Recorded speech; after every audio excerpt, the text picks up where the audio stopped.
Hey guys, I'm Asia and I'm going to show you how to make some silk scrunchies, so let's get into it. So the measurements for the scrunchie is going to be 18 inches in length and 4 inches in height. So to make cutting out that measurement easier, I just folded the cloth in half and I marked 9 inches from the fold. And then of course I marked the 4 inches for the length and cut out that shape.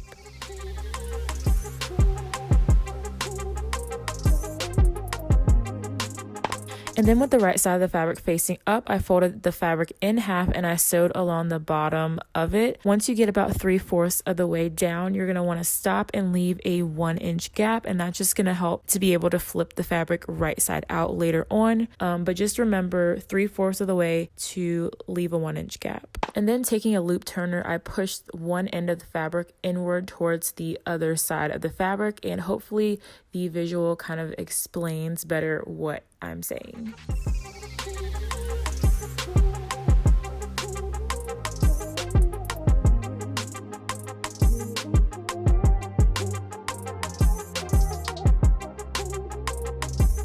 And then once the fabric is pushed all the way through, I went ahead and sewed around the perimeter of that opening just to secure those raggedy ends.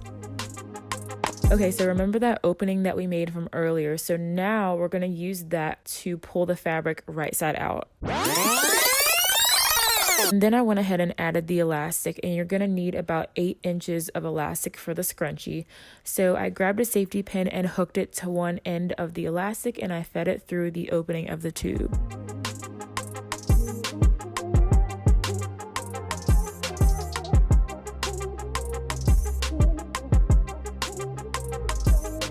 And then I just secured the elastic by doing a little zigzag stitch. And then to secure the opening of the scrunchie, I did an invisible stitch, and I'll link a tutorial on how to do that. It's super easy. Then you can stop right there if you want to, but I wanted to add a little razzle dazzle to my scrunchie, so I added these beads. So to secure the bead onto the scrunchie, you're just going to do a simple stitch. So you're going to feed the thread through one end of the scrunchie inside of the hole of the bead, out the other end, and then back into the scrunchie, and just keep looping it around until it's as tight as you want it.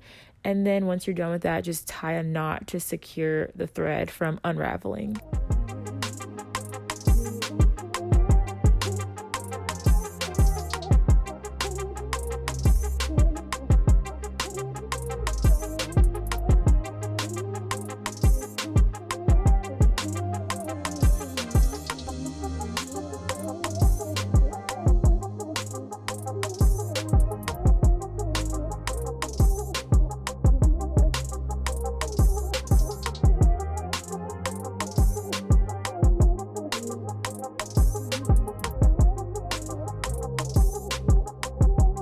And this is the final result. I hope you guys enjoyed this fun little twist on a scrunchie. Make sure to thumbs up this video and subscribe if you're new, and I will see you guys in my next one.